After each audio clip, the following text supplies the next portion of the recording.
Et bonjour tout le monde. Alors aujourd'hui, on va voir un nouveau tutoriel qui va porter sur des fonctions can place on et can destroy. Donc en français, ça voudra dire peut se placer sur et peut détruire. Donc ça va être sur les blocs et sur les items. Donc bien sûr, on va voir ça vite fait parce que c'est pas trop dur non plus à y mettre. D'abord, je vais faire un petit tour pour voir comment va ma petite ferme et surtout comment va Marguerite. Donc salut Marguerite. Alors comment vas-tu aujourd'hui? T'es pas trop pressé, hein?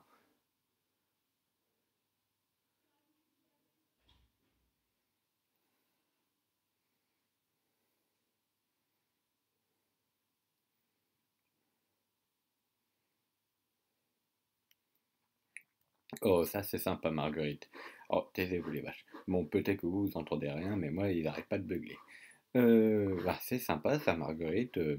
Si tu m'as fait un cadeau en haut de la colline, bah, on va aller voir ça tout de suite après le tutoriel. Donc, j'espère que Marguerite vous a un petit peu manqué pendant 2 semaines.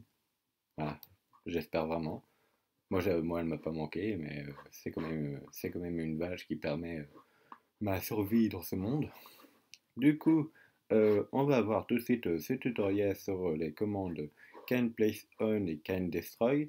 Alors d'abord, en premier lieu, il faut savoir qu'il faut impérativement être en game mode aventure. Pourquoi? Parce qu'en game mode survie, euh, que vous vouliez placer un bloc ou détruire quelque chose, que ce soit à la main ou avec un item, vous pourrez toujours le faire. Et ces fonctions seront inutiles parce que du coup, si vous avez par exemple un bloc de gravier qui vous dit peut se placer seulement sur la terre, ben, sur de la grasse, et ben en survie vous pourrez aussi le poser sur du gravier. Donc en gros, il y aura pas la fonction ne sera pas comptée. Par contre, si vous êtes en game mode aventure, donc vous verrez bien que en game mode aventure, on peut rien casser, même pas l'herbe, et on peut rien placer. Et donc, et du coup, pour les créateurs de maps, si vous voulez que une personne doit poser un bloc à tel endroit ou qu'il doit casser tel bloc, eh ben, il faut que vous mettez votre joueur en game mode aventure. Sinon, ça ne marchera pas. Il faut soumettre le joueur à votre loi. Il faut être plus fort qu'eux. Voilà. Bon, alors, du coup, on va voir d'abord l'item, parce que ensuite, je vais vous expliquer le bloc de charbon et au final, le bloc de redstone. Donc, en fait, j'ai fait deux trucs, j'ai fait des commandes pour l'un et pour l'autre différents, pour que vous ayez déjà quelques possibilités à créer. Donc, vous verrez que sur cette pioche, on a déjà, elle est incassable, donc ça, c'est pas trop compliqué à faire. Mais ensuite, on voit en dessous qui peut détruire les blocs de charbon et les blocs de redstone. Donc, comment la commande se fait? Alors, la commande, c'est ça. Voilà. Donc, de toute façon, je vais le remettre dans la description, donc vous paniquez pas. Donc, on va donner au joueur le plus proche, donc, ou n'importe quel joueur, si vous voulez mettre un score, etc. euh, une pioche en fer, donc après 1 et 0. Et ensuite, on va lui donner la fonction can destroy, après, on va mettre deux points, un crochet ouvert et des guillemets. Alors, les guillemets, c'est important à y mettre. Après, vous mettez le bloc que vous voulez, donc avec Minecraft ou pas Minecraft. Donc ici, on a deux blocs de charbon. Et ensuite, en deuxième, on a le bloc de redstone. Et au final, on a la commande pour mettre la pioche en incassable. Donc, il y aura pas de durabilité dessus. Donc, je vais retourner en game mode aventure. Maintenant, on va voir le bloc de charbon. Donc, voilà. Alors, vous voyez que le bloc de charbon, attendez, je vais vous le mettre ailleurs. Ici, ça sera parfait.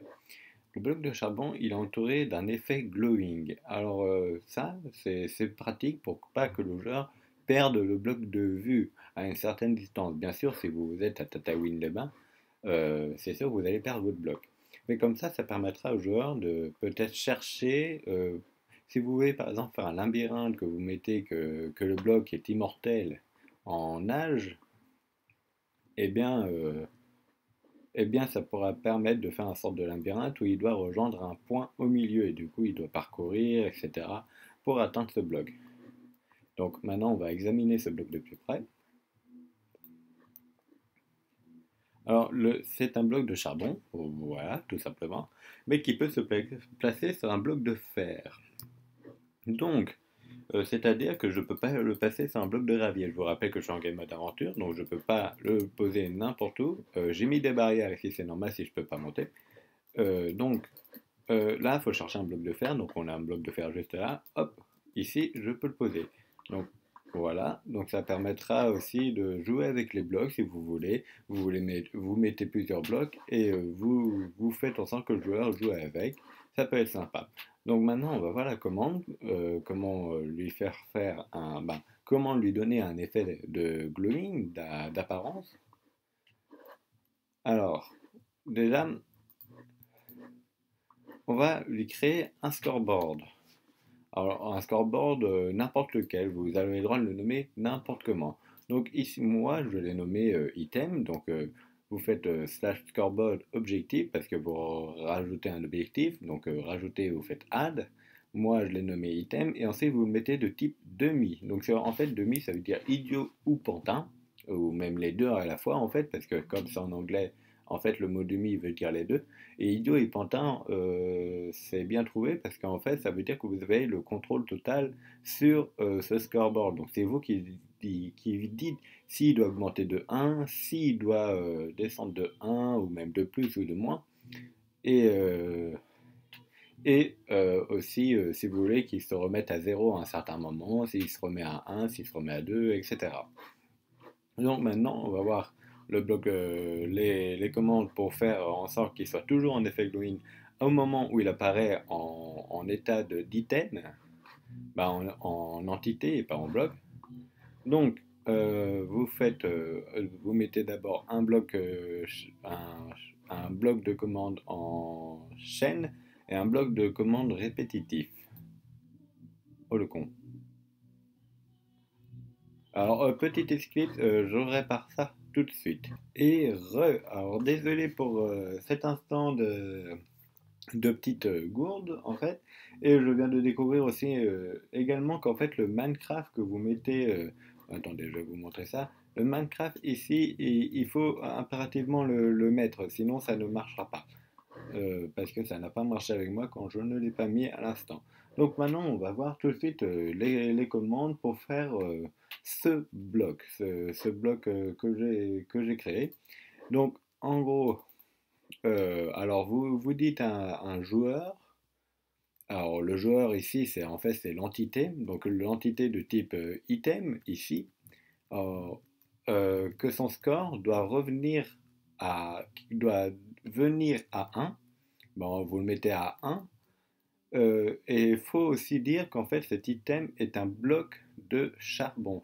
Donc ici vous mettez l'item, 2 points, ensuite vous remettez des incollades, et ensuite vous précisez avec Minecraft 2 points call block. Il faut préciser que seulement le bloc de charbon qui est seulement les blocs de charbon doit avoir un score de 1. Donc voilà. Et du coup, avec ce score de 1, on va modifier le bloc qui est par terre. Donc dès que à l'instant où le bloc de charbon est une entité, donc est un item, il se fait tout de suite modifier. Donc on le modifie grâce à la commande entity data qui veut dire en gros donner entité, et donc à toutes les entités de type item avec un score minimum égal à 1 au score item, bien sûr. Alors on va le modifier et on va lui mettre l'effet glowing. Donc on n'a pas besoin de lui mettre vraiment l'effet, mais il y a une commande qui est plus courte pour ça, c'est glowing 2.1b. C'est le plus court, et du coup, voilà, vous n'avez pas besoin de mettre un effet en faisant active, effect, avec plein d'autres chiffres pour que ça dure à l'infini. Ça dure à l'infini, c'est bon. Et vu que c'est une entité, ici on va mettre un tag. Donc, faut mettre d'abord l'item, deux points, puis on met le tag, deux points, les accolades, can place on. Donc là, on va lui mettre la fonction peut se placer sur, puis on va lui dire qu'il peut se placer sur des blocs de fer. Donc, du coup, pour que je vous explique plus rapidement, au moment où le bloc devient une entité, hop, là il devient une entité. Alors là, il a un score de 1 au score item, et il est aussi modifié avec les flags et on lui rajoute la fonction kindPlaceOn pour les blocs de fer. Donc dès que vous le récupérez, vous verrez que vous avez tout de suite peut se placer sur bloc de fer. Donc oui, alors bien sûr, je suis en game mode créatif. Voilà, on va mettre des boutons partout. Des boutons partout. Hop. Et du coup, vous pouvez le placer que sur des blocs de fer. C'est génial. Voilà, donc après, à vous de faire marcher votre imagination pour faire un peu des énigmes. En tant que soit, en fait, la fonction can place on est déjà une énigme. Donc, bon, bah, ça a été rapide pour ce bloc de charbon. Maintenant, on va passer au bloc de redstone. Donc, le bloc de redstone, je le trouve super, je l'aime bien celui-là. Donc, vous allez voir. Vous voyez que quand je casse un bloc de redstone, ce bloc de redstone, il va venir directement dans mon inventaire. Il ne va pas avoir de bloc qui va tomber. Il ne va pas avoir un item qui va tomber. Donc, du coup, on va passer toutes ces deux explications. Donc, pour ce faire, on crée d'abord comme pour le bloc de charbon, on crée alors un scoreboard de type demi. Donc ici, j'ai appelé red. Puis maintenant, il faut savoir quand est-ce que le joueur le mine ou le drop. Alors quand vous verrez, là, je le drop tout le temps. Et du coup, il n'y a pas d'item qui apparaissent par terre et je le reçois tout le temps. Du coup, ça ne change pas le nombre de blocs que j'ai dans mon inventaire. Donc, on va créer encore d'autres scoreboards, mais cette fois-ci, on ne va pas les mettre de type demi. Donc ici, je les ai appelés redstone block et redstone block 2. Et après, c'est stat.mineblock.minecraft.redstoneBlock. Et du coup, c'est la même chose pour l'autre, sauf qu'à la place de mineblock, vous allez mettre drop ici. En fait, du coup, ça reprend les statistiques lorsque vous cassez ou lorsque vous droppez un item. Donc maintenant, on va voir les commandes ici. Donc d'abord, on va dire à toutes les items qui se trouvent par terre, donc scoreboard player set, d'avoir un score de raid à 1. Donc n'oubliez pas l'arrobase E et le type est égal à item. Et aussi la sélection que en gros c'est un item qui est un redstone block. Donc un bloc de redstone. Donc c'est pareil que celui de charbon, sauf que vous modifiez déjà le nom parce que vous ne mettez pas le même et vous mettez que c'est seulement le redstone block. Ensuite, vous allez le tuer. Donc, lorsque le bloc de redstone qui se trouve au sol, qui est dans qui est un entité, donc l'entité redstone block, on va le tuer. Donc, on va le tuer avec @e, type est égal item, et score red minimum égale 1. Donc, au minimum est égal 1, et vu que vous mettez directement à 1, il n'y aura pas de souci, c'est correct. Ensuite, maintenant, on va passer aux autres scoreboards. Donc, ici, on va donner à tous les joueurs qui ont un score de redstone block minimum est égal à 1. Donc, en gros, là, redstone block, c'est quand vous le minez. Donc, lorsque vous minez, le score, il va tout de suite augmenter. Donc, quand vous minez, vous avez un score de 1. Donc là, vous avez un score de 1, donc ça va tout de suite vous donner un redstone block. Et sur ce redstone block, on va lui rajouter les fonctions. Donc comme ce n'est pas une entité, il n'y a pas besoin de tag ici. Vous mettez tout de suite canPlaceOn. Vous mettez canPlaceOn, Minecraft. Alors ici j'ai mis le bloc d'or et ici j'ai mis le bloc de redstone. C'est surtout ça qui va faire la particularité de ce bloc. Ensuite, ici, on va faire la même chose, mais lorsqu'on le drop, donc ici, on donne à tous les joueurs qui a un score de 1 au redstone block 2, un redstone block avec la même fonction can place on, Minecraft, bloc d'or et bloc de redstone. Ensuite, puis, maintenant qu'on lui a donné l'item, il faut lui remettre son score à 0, sinon il va recevoir des items à l'infini. C'est pas ça qu'on veut. Donc, on va dire à tous les joueurs qui ont un score Redstone Block et Redstone Block 2, donc lui c'est le Redstone Block 2, donc le deuxième score. Donc à tous les joueurs qui ont un score de 1 au score Redstone Block, et de remettre à 0 ce score-ci. Donc en gros, dès qu'il obtient 1, dès qu'il mine, son score revient à 0. En gros, vous donnez l'item et hop, il redevient à 0. Donc ça fait qu'en fait, ça fait toujours pour une unité de bloc. Donc maintenant, je vais vous montrer la petite démonstration. On va voir justement le petit cadeau que m'a fait Marguerite. Donc vous verrez que c'est super pratique. Donc là, j'ai un bloc d'or. Ici, je peux pas le poser. Oui, je suis en game mode créatif. Donc là, je suis en game mode aventure. Donc là, vous voyez que je ne peux pas le poser, mais que je peux le poser ici. Maintenant, la particularité, c'est ça. C'est que, en fait, ça permet aux joueurs de monter à n'importe quelle hauteur. Alors, bien sûr, ça ne permet pas de le faire descendre. Et sinon, vous pouvez toujours faire un sort de problème, et que ce problème, en fait, est une distance à parcourir en face, et comme les joueurs ne peuvent pas faire de saut, alors soit ils vont essayer de chercher un effet de saut quelque part dans votre map, soit alors vous mettez juste des blocs de redstone et vous le faites parcourir comme ça. Et du coup, il doit aller pas par pas jusqu'à la plateforme qui sera en face. Donc, on va monter et on va voir que nous a fait Marguerite. Donc, je pense que je vais vous faire une petite ellipse.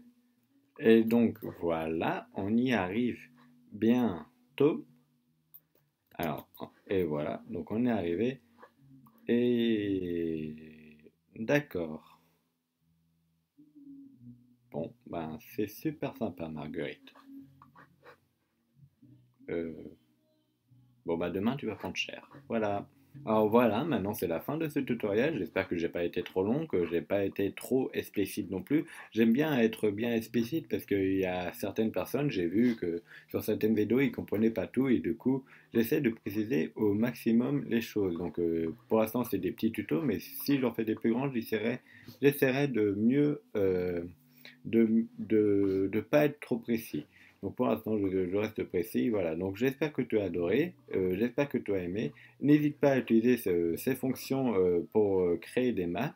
J'espère qu'ils vont beaucoup te servir. Alors par contre, il y a une autre manière pour le bloc de respawn, sauf que je ne l'ai pas mis parce que si vous avez plusieurs joueurs sur le terrain, sur la deuxième méthode à faire sur le redstone block, le problème c'est que tout le monde va recevoir un bloc de redstone. C'est pour ça qu'il faut bien faire en sorte de détecter quand un joueur mine ou drop euh, le bloc. Donc ça sera tout. Je vais vous laisser ici. Donc n'hésite pas à mettre un like, à t'abonner et à partager cette vidéo. Donc je te remercie beaucoup d'avoir regardé cette vidéo et à la prochaine. Bye bye.